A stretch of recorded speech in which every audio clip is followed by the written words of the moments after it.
Hello guys, welcome back to my channel lens of VK. Morning alarm వచ్చింది, కానీ నాకైతే అస్సలు మిల్క రాలేదు. ఇంకా నేను లేచేసరికి మస్తు లేట్ అయింది అండ్ అప్పటికే కాలేజ్ టైం అవుతుంది. ఇంకా ఏసేం లేక తొందరగా బ్రష్ చేసుకుంటే ఇంకా బెడ్షీట్స్ అవన్నీ మడత పెట్టినా అండ్ అట్లనే ఇంకా స్నానం చేసేసి ఇంకా కాలేజ్ పోదాం అనేసి ఇంకా బస్ స్టాప్ కి వెళ్ళిపోయినా. కొంచెం సేపు బస్ స్టాండ్ లో వెయిట్ చేసినాక బస్ వచ్చింది. ఇంకా బస్ ఎక్కేసిన. నిన్న నైట్ నానబెట్టి నోట్స్ ఉన్నాయి కదా, యాక్చువల్ గా నేను ఏమనుకున్నా అంటే స్నానం చేసిన కోట్స్ తిందామని అనుకున్నా. కానీ ఇంకేం చేస్తాం, ఇలా మస్తు లేట్ అయింది కదా, అందుకని ఇంకా బస్ లో తినేసిన.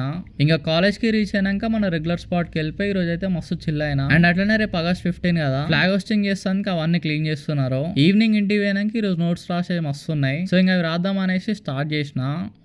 ఫస్ట్ అయితే ఒక నోట్స్ మొత్తం కంప్లీట్ చేసిన, కానీ లాస్ట్ పేపర్ ఓపెన్ చేసినాక నాకు అర్థమైంది ఏంటంటే నేను మధ్యలో ఒక పేపర్ లీవ్ చేసిన అని అర్థమైంది. నేను ఏమనుకున్నా అంటే రాసిన పేపర్ ఇంపేసి మళ్ళీ కొత్త పేపర్ లో రాద్దామని అనుకున్నా, కానీ ఎందుకు లేని వదిలేసి ఇంకా వేరే నోట్స్ రాయడం స్టార్ట్ చేసిన. ఇంకా ఆ నోట్స్ కూడా రాయడం అయిపోయిన తర్వాత బుక్స్ అని క్లోజ్ చేసి కూడా నాకు టెక్స్ట్ అనిపించింది. ఒకసారి మీరు చూడండి అసలు టెక్స్ట్ ఏంటిదో. ఒక సైడ్ ఏమో పీస్ బ్రో అని రాసి ఉంది, ఇంకో సైడ్ ఏమో జస్ట్ చిల్ బ్రో అని ఉంది. ఇంకా వర్క్స్ మొత్తం కంప్లీట్ అయినాక బుక్స్ అన్ని బ్యాగ్ లో పెట్టేసి ఇంకా వాడుకున్నా. Good night.